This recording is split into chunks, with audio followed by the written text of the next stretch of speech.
Bon, aujourd'hui, la CB500 dans sa version trail, donc la CB500X.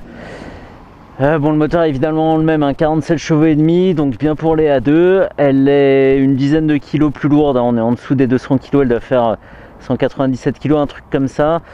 Elle fait un peu plus trail que elle rappelle la NC750X, mais sans ce gros carénage en dessous, là où on devine la base de l'Integra. Là, elle fait un peu plus haute, quoi. La garde au sol paraît plus importante. Et les gommes sont pas mal. Alors, elles ont un dessin hyper sympa. C'est les pneus mixtes, c'est des Dunlop Trail Max, mais en grippe, je sais pas du tout ce que ça donne. Moi, je me méfie toujours des gommes comme ça. À part ça, il n'y a pas grand chose qui a changé. Il y a entre 17 et 18 litres de réservoir pour une conso qui doit être entre les 3 et 4 litres, 3 litres et demi, je crois, pour celle-ci. On a gagné le compteur de la nouvelle gamme CB, donc le compteur archi complet, au lieu du LCD de couleur verte de mémoire, qui n'était pas super joyeux. Mais du coup on a gagné plein d'infos, quoi. Je vous refais pas le tour du propriétaire, c'est le même compteur que la CB500 normale et que la CB150R. On est sur une position hyper droite, ça on pouvait s'y attendre évidemment.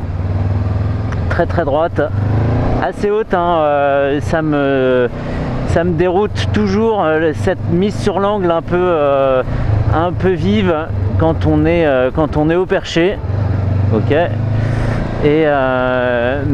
Bon voilà, moi ça fait 2 minutes que je l'ai prise à la concession, et comme d'habitude avec ces motos là, on dirait qu'elle est à moi depuis déjà plusieurs mois.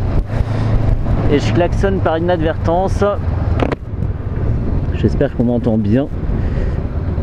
Alors c'est pas le micro tout neuf, le micro de luxe, parce que j'ai pas encore trouvé le bon adaptateur pour le mettre sur la GoPro. Mais c'est un micro neuf que j'ai retrouvé dans une vieille pochette, et j'espère qu'il fonctionne correctement. Donc voilà, en position vraiment droite, ça donne pas envie de taper dedans, même s'il y a des ressources, il n'y a pas de souci avec ces 48 petits chevaux. Et là, l'objectif, ça va être d'aller faire de l'essence. Donc toujours boîte 6, Là je peux même me promener en 6 à 50, plutôt à 60, mais je suis pas censé le dire. Et super douce, quoi. Enfin, j'ai l'impression d'être passager de la moto en fait. Et pour les bons côtés, ça veut dire que c'est pas une prise de tête à conduire. Et en plus, là il y a beaucoup de vent aujourd'hui, et ça permet de voir la très bonne protection qu'elle offre. Alors la bulle est assez large, elle va bien dans le design, mais elle protège super bien. Elle est assez verticale. Je sais pas si elle est réglable. Elle a l'air d'être réglable sur 2 positions, mais faudrait le confirmer. Faudrait que je la manipule.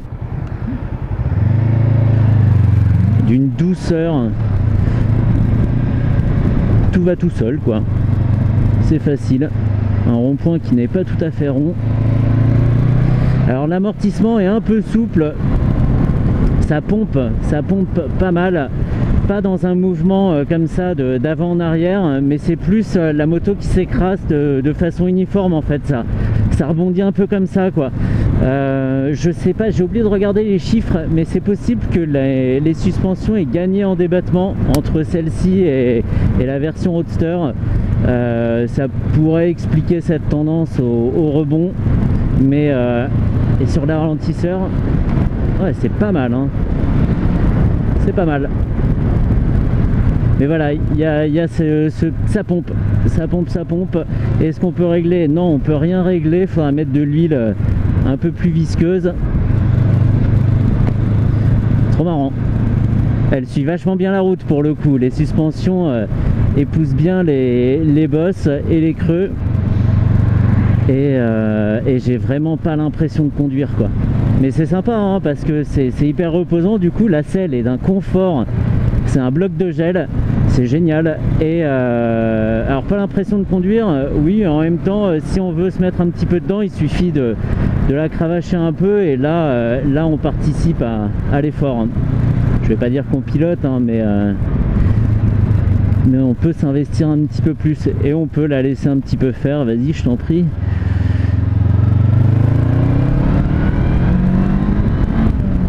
Mais oui, mais oui, mais oui. À part ça, il n'y a pas grand chose à dire, hein, puisque c'est une CB500 en dessous, hein, mais elle a ce petit look baroudeur. Moi, j'adorerais la voir. Alors là, elle a une petite peinture camouflage, c'est pas trop le moment de quitter la route des yeux, qui est vraiment sympa, mais j'aimerais tellement qu'il y ait quelqu'un qui fasse une peinture Africa Twin réplica. Je sais pas si ça peut se dire comme ça, mais elle serait parfaite en mini Africa Twin, ça serait génial. Ça serait génial. Je sais que sur la précédente version, il y avait des kits pour la surélever, mettre des vrais, où il y avait des vrais pneus à crampons, etc. Lui donner vraiment des bonnes capacités tout-terrain. Et c'est pertinent. C'est pertinent parce qu'une petite 500 comme ça en tout-terrain, c'est quand même sympa à emmener. On a moins d'appréhension. Je digresse, hein. Là on nage en pleine parenthèse, mais machine sympa. Les rétros qui font un petit peu vieillot, peut-être, je sais pas trop à quoi ça tient. C'est pas, on n'est pas au niveau de la V-Strom 650 non plus avec ces rétros carrés là, mais sinon bon. Et il y a un petit truc aussi que j'ai pas trop aimé, c'est le contacteur qui est assez loin devant. Salut motard. Ici là en gros obligé de faire plonger la main devant le pontet pour mettre le contact, mais c'est dû à la taille des pontets justement, donc c'est un peu normal. Donc moi avec mon 1m73 je suis quasiment les deux pieds bien à plat par terre, quasiment, vraiment il m'en manque allez, 1 cm sous chaque talon quoi. Donc ça va, ouais, carrément. Ouah, tu m'as enrhumé là.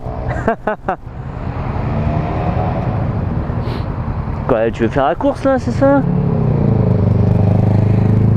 Donc voilà, bonne moto avec ces grosses écopes là, comme ça fait un gabarit super plaisant. Moi j'adore ça, hein, c'est vraiment des détails et tout, c'est uniquement dans la tête parce que c'est que du plastique, mais l'impression d'être sur une grosse moto, vraiment une baby Africa Twin quoi.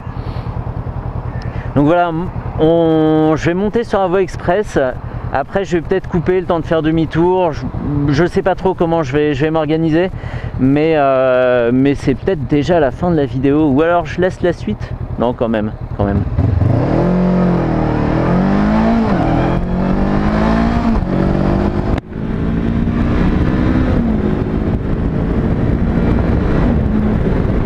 Et ben voilà, il y a de la ressource,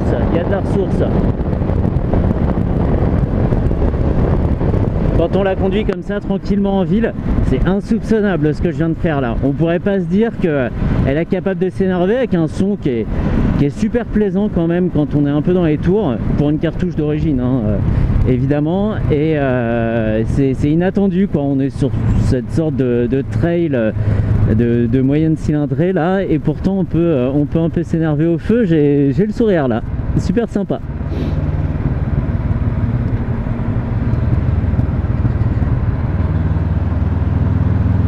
Super sympa. C'était pas le truc à faire parce que j'essaie d'économiser de l'essence, mais super sympa.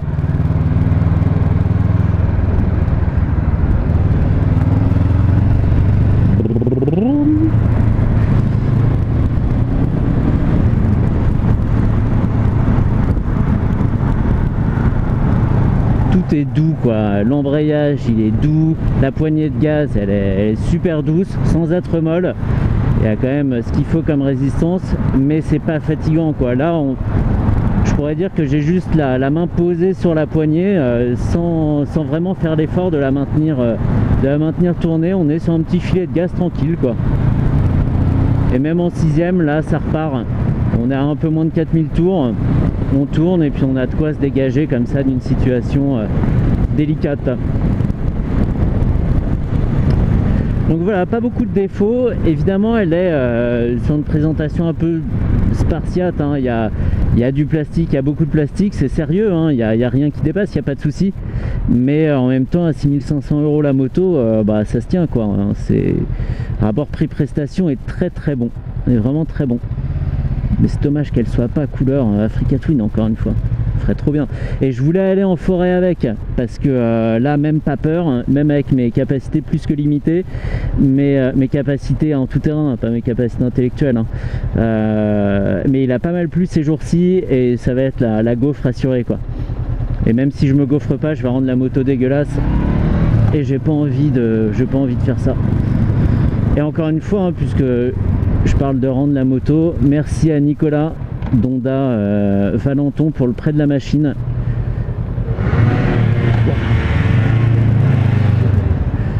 Et toujours super sympa l'équipe.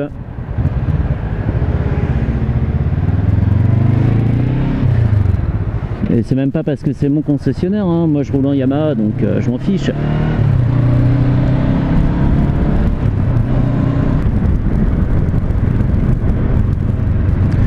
D'un point de vue freinage, il n'y a rien à redire de plus que sur la CB500 classique, hein. On se sent en sécurité, c'est pas un mordant de folie non plus, mais on sait que ça va freiner, quoi, sans souci. Donc là je suis en quoi? Je suis en 4, c'est un peu haut, 2.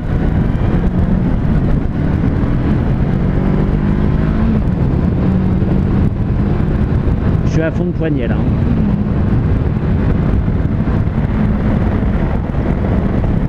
Ouais.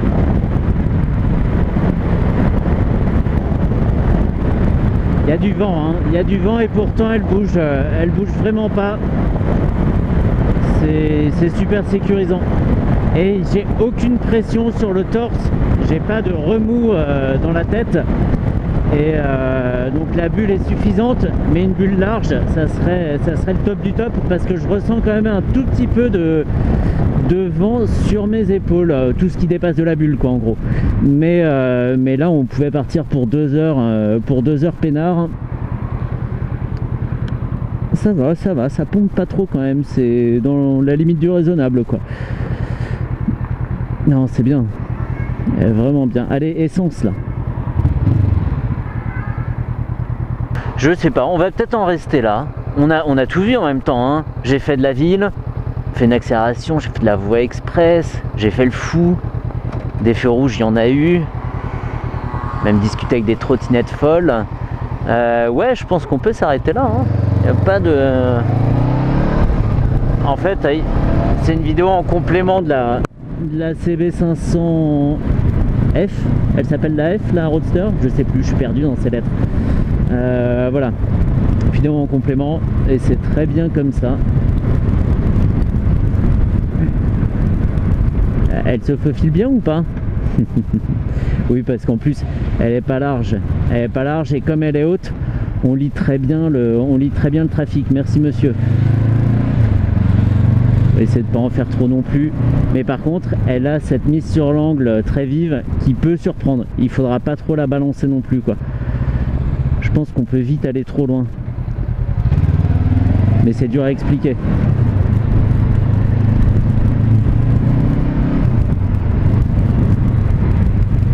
Bon, les gommes, j'ai pas senti de problème, et en même temps moi je suis pas le pro pour ça, parce que je me penche vraiment absolument pas du tout, très peu. Est-ce qu'ils ont le Scrambler 1200 alors?